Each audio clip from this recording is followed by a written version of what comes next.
G'day legends, I hope that you're having a fantastic day and you've had a fantastic weekend and also a fantastic beginning to your week. I know it's been a couple of days since I've seen you, but I haven't been out yahooing and partying. I've had a very, very rough last few days. I'm still very unwell, but I am improving very slowly, so we're going to take this slow. And if there's mistakes in this, I need to limit my editing time, so I'm just going to leave them in and just move on. So if I lose track of something, I apologize, but I am improving very slowly. But each round I go through of this chemotherapy, the more slow then I will recover. And towards the end of it, I basically will grind to a halt on recovery and I'll just be feeling poor. But that's still a few months away. I'll put up a screenshot here with red labeling on the most amount of effects that I feel from the chemotherapy.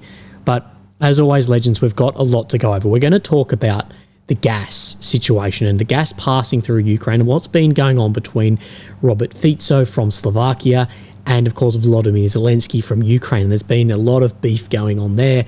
But what I've also brought to you today as well is there's an interview that'll be linked below with Mr. Richard Connolly, Dr. Richard Connolly, who is an economist. And I've done a podcast with him about the Russian economy and can they handle the state of war that they are at.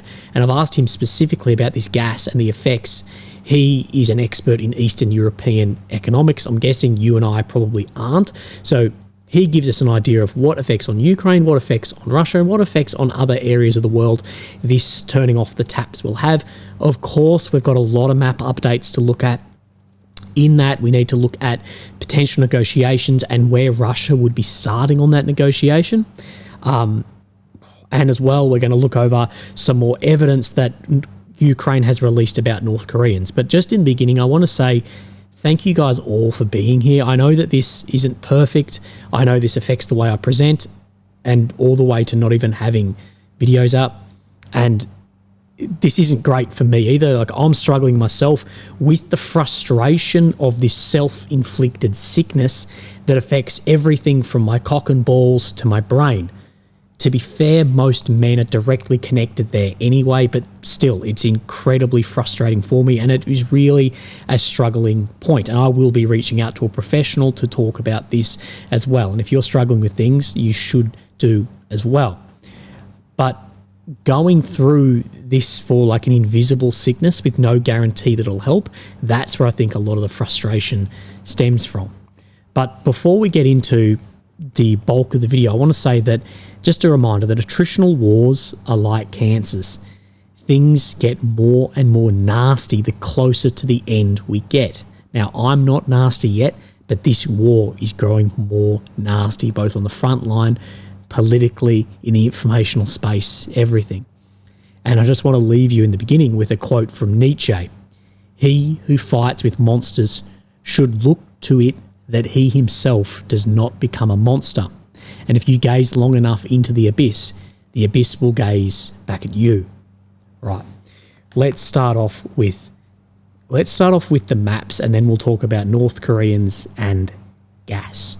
So, of course, here's the map. You haven't seen it for a while, so I'll update you. Of course, you have Ukraine in the center, the capital of Kyiv, the red areas occupied since 22, the purple since 2014. The red check that you'll be seeing is ground made over the last 24 hours, but it's been a few days, so we will step back. But to do with the frontline situation, we have said that Putin's one constant hasn't been territory related. There's been some in that, but it has been Ukraine not joining NATO. And that has been constant the entire time from the Kremlin about this is what we don't want is Ukraine joining NATO. We've seen that from the negotiations at the beginning all the way to now. Goalposts have shifted, but that goalpost has never moved. So as long as that remains on the table, I believe the Kremlin will continue fighting. But as long as that is not on the table, Ukraine will continue fighting. Therefore, I believe that we are not close to a negotiated settlement, but I believe we're closer probably to seeing some collapses. So the Financial Times had just this snippet, and I'll go through it maybe another day. But according to a former senior Kremlin official and another person who has discussed the issue with Russian President Vladimir Putin's main goal in talks is new security agreements to ensure Ukraine never joins NATO and that the US-led military alliance pulls back from some eastern deployments. Remember, Putin has stepped into this war, and he is quoting that it is Russia's security that is at risk from NATO. Now, again, it's if you want to be an analyst, you want to be being able to see a situation, it's not just how you or your bias may see it. You have to see from that side. And does Putin see that it's a security risk? Well, he does. Is it a security risk? Well, I'll leave that up to you to answer. And this former senior official has said he wants to change the rules of the international order so there are no threats to Russia, because, of course, he sees NATO as a threat to Russia. He's very worried about how the world will look after the war. Trump wants to roll back NATO anyway. The world is changing. Anything can happen. And we're going to talk about this more when we look at what Robert Fico and Zelensky have said and how this war is driving a wedge in NATO and the EU, and how that, of course, benefits Russia and China. How the world will look after, we don't know. But we do know that Trump has been more and more outwardly spoken about NATO countries meeting their minimum requirements of a percentage of GDP. And frankly, I think it is disgusting that some of these smaller countries with much smaller GDPs than America some of them can't reach 1 or 2%. And Trump may want to lift that further. But speaking on negotiations, this is from the US National Security Council spokesman John Kirby. The introduction of sanctions against the Russian Federation was not done with the expectation that it would become a bargaining chip that could be taken off the table when Ukraine wants to sit down at the negotiating table. So if this isn't a chip that is on the table to begin with, then there's very, very few cards on the table. The upper hand on the battlefield is, at this point in time, in Russia's corner. The upper hand in shells and domestic production too is also there. The things that, and the manpower, things that really matter in attritional war. There are other strategic parts that are in Ukraine's favour, such as sanctions. But if these aren't on the table, then you don't have those cards even on the table to play with. But he says there is no expectation now that either side is ready for negotiations. And we have said at this point, if NATO's still on the table, why would Russia negotiate when they are objectively winning the war? But at this point in time, Ukraine would get a very poor deal, so why would they be ready to negotiate unless the situation in the military is as bad as it does look? And it does look to be critical if you actually look at media or bloggers that aren't just stuck in an echo chamber of fucking a hand shandy-a-thon. So, look, we're going to zoom in on the map. And, of course, the red check is area that we're seeing move today. But we're going to go back a couple of days, and I'm not going to speak about specific areas on this. I'll show you where it is, and then we'll go over the Syriac. So what we can see on the map today is, of course, around Pokrovsk, that Russia's area of control is expanding. Now, let's go back to the 10th when I spoke to you last time. We can see that this further expanding up then to the 11th, up then to the 12th, and then, of course, today, the 13th, reaching the outskirts of Udashne and this road and rail that is some of the main supply into Pokrovsk now being effectively cut off, as well as Zeleny. So Pokrovsk sector, this is very, very important of what has happened here. Now, we'll go through the Syriac maps, don't worry about it, but I want to show you these first. Then we can see around this front towards Melanivkia, Russia has further expanded its control, as it has been doing over the past days. You can see in the centre, as well as in Toretsk. So go back to the 10th, we see Toretsk, then Bakhmut, Chasiv Yar front. We can see more ground being made in Chasiv Yar today, and more to the north and south in previous days. Let's step forward. Grey zone control around this Otokovo, Vasilivkia too. We'll see an expansion of control out through Chasiv Yar. And then we will step up the map, have a look. No changes shown on this. Maybe some small out from Pishani. No, sorry, that might have been my eyes giving me a bad time. But we will look in the northeast, and as well we will look at Kursk. There's a couple of geolocations that I want to talk about, but I won't be showing you today. But I think probably the most important update was actually then this on Velika Novosilivka. So we can see that, of course, this has crossed all the way to the waterway here, at least the grey zone. Typically the grey zone on this map more or less lines up with where the red zone probably actually is, but this confirming the Russians are right on the outskirts of Velika Novosilivka as well. So look, let's start here and we'll compare the Syriac map. So we'll delete these as we go, which is what sometimes stuffs me up. So you can see movement around here, again confirming, I actually believe Deep State is showing more, but you can see a large amount of movement into Neskunchny as well. They've recaptured this area, saying, and what this has done, if this is true, the Russians have recaptured this area, what this has done is that has turned back Ukraine's gains in the failed 2023 counter-offensive. So again, we will see, as well as in Rivnepil down in here, taking more areas. See where this waterway is? This is just in here. So sitting in here, not too much different, but if this is correct, turning back the gains made with heavy losses on this way. Again, we don't know what losses the Russians have taken, taking this area back at this point in time. So we're going to jump up and down the maps a couple of times, but you're just going to have to bear with me while I've got things in mind. So we'll step up. This is the Kurakhove front. And as you can see, Kurakhove is like a distant memory. Now it's a while back. Like I remember when this road got crossed, some say 4.5 kilometers back. But if we step then forwards here, we'll see that this grey zone and red just increase in here. Now there is a Russian flag that has been flown just in this red. I'm not showing it because typically the geolocations of flags I show is when the maps aren't caught up yet. Same as I show what I believe to be strategically important footage. So let's have a look in Kurakhove in here.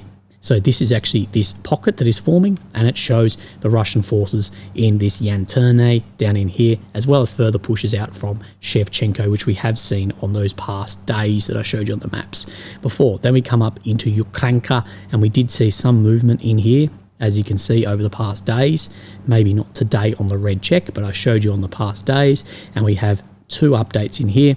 You can see this road, if we just zoom in, this is Yasnove, is this red dot in here, I believe, more pushing out through Ukranka, as well as this Slovanka as well. So more ground being made. And then the next day, we have then all of this in here through Ukranka, all the way down to Shevchenko, basically saying all of this is closed up, basically now knocking on the outskirts of Andriivka. What you can just see, you don't need to be a military expert to see this envelopment occurring all the way from Dashne, Ulanki as well. There has been significant updates in the last couple of days around the Kurakhove and Pokrovsk front, and as I showed you, today is no different. So just north of where we were speaking, we'll talk about Pokrovsk. So you can see areas being made out towards this road. This is day 150, then step up day 151, just a small amount of ground made out from Solone Uzbenivkia front being shown on this map today, and then further control then around where these spoils of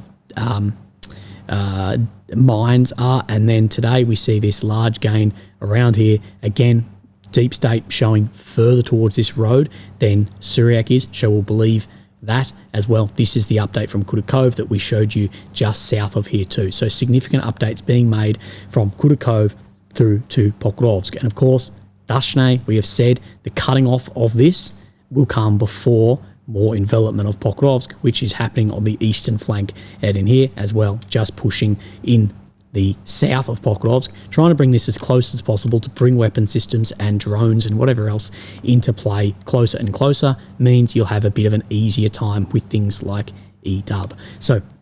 Then we'll come into Toretsk. Now this is where it's showing significantly different, because Syriac is showing that most of Toretsk is occupied. So have a look here. We can see where this main road comes out. You can see where this turns in. This is here, that right up to about here. Again, where Toretsk is showing is the grey zone on Deep State is showing as the red zone on Syriac. Yes, that's right. Sorry, my brain is... and then we can see Leonidivkia. We can see further here that there's been so much back and forward in here. I don't know what to make of the actual situation in here, because Syriac has been saying it's been back and forward. This has shown it's been rock steady. Again, I'm probably leaning with Syriac on this, that I believe it's pretty fluid out toward Leonidivkia as well, seen by these red dots and the grey, the new red zone being made on Syriac's map. Now, before we step up into Bakhmut, Chasiv Yar, let's come to Kursk. Now, there's no changes, I don't believe, on this map, but the problem is, because it never showed a Russian advancement, it can't show a Ukrainian advancement. So Progreki in here. now above a church, which I believe sits right here or here, but it's right on this corner in the blue zone. Blue zone, though, has been recaptured by the Ukrainian forces, but again, it's still within the map. That's why I'm not showing it, same as that Russian advance down in the Kurakhove front. But you can see this is Pokrovsk heading out in here. So let's have a look that it did show that Russian forces have made significant ground towards these reservoirs. Again, this is already being shown on the deep state map because it did show significant changes in here over the past days as well, just to the east of here in this area in here, towards Martinyovka, of course, Sudzha, that Russia has made some further advancement. And then I believe the last one is showing, it's showing more advancement there. I thought I had one that showed where the Ukrainians took back that church. No, sorry, apologies, misinformation. But again, you can believe me, that has been geolocated footage of that taken back, but there has been some advancement both in the western side and eastern side in Kursk. Of course, Russia trying to shrink that down. We have a week exactly until Trump gets in, and if Russia can get rid of this, it takes another card off the table of Ukraine's cards, especially if those sanctions are not cards that are willing to be played, which is bullshit. They will definitely be played if needed. Now, up in the northeast, no changes shown on this map, but there are some significant ones being shown by Surak. So, of course, this is where the Russians have crossed the Oskil and are occupying parts of Dorivsh now. So we can see this in here, further up towards where this then tree line is, and further through some of these major intersections as well. And the Russians have successfully then expanded their bridgehead on this front. Now, we have one more update just up in the northeast, but I believe this is down at the Pishani front. If we have then the Oskil, where this crosses at Thankyou, this is right here, that the Ukrainians have made back some ground just up near here at Khashlivka, which is right in this section. Again, can't show this because it never showed the advancement the other way. This is one of the problems Deep State run into with not showing some of the gains, at least what we believe to be some of the gains. Now, just south of here, of course, we have Makivka, Novodayani, where we have shown this area does show significantly different on the maps. One thing which I would find incredibly interesting is if and when this map, the war ends, is where the map will have to move and how many more kilometre squares that Ukraine or Russia actually have, if, of course, there is a deal made and there are ground occupied. Now, you can see significantly different. See this then tree line in here? The guy has a nice curve on it right here. That this area in here is said to be occupied by the Russian forces up to this tree line. So if this is correct, let's step from here to here, some about a mile, 1.8 kilometres, just over a mile and a fifth, over then where this map is showing, but wait out on that. Again, we like maps showing multiple things. We'll push further south, and then of course we have Terney Ivanivkia. We have seen the Russians successfully get on the other side of the Zedabets in here. And Surak today showing further Russian expansion, as well as that expansion out to the west. Of course, then we'll move down Bakhmut, Shastov Yar, and we can see there is, of course, significant red zone on this map today to about 1.7 kilometres through urban. That is significant. But if we step back, you see that red zone shift up in Otokovo, Vasilivkia as well. So watch out for that as we move through these maps. Sorry, I'm trying not to vomit. That wouldn't be good for views. So Surak is showing down in this sector, which is right in here. Has come under control. Remember, Russians have had this under control, then the Ukrainians took this back in the past months, and then up in this northern area here, this Otokovo Vasilivkia, first time since 2023, the Russians have re-entered that sector. So what we are starting to see is that the Russians are turning back a lot of the gains that Ukraine made in 2023 and also in 2022. Again, for things like negotiations, this isn't a good sign. So, sorry, boys. Look, let's save this. We'll go over it tomorrow, and I'll speak to you then. Okay, see ya. Bye-bye.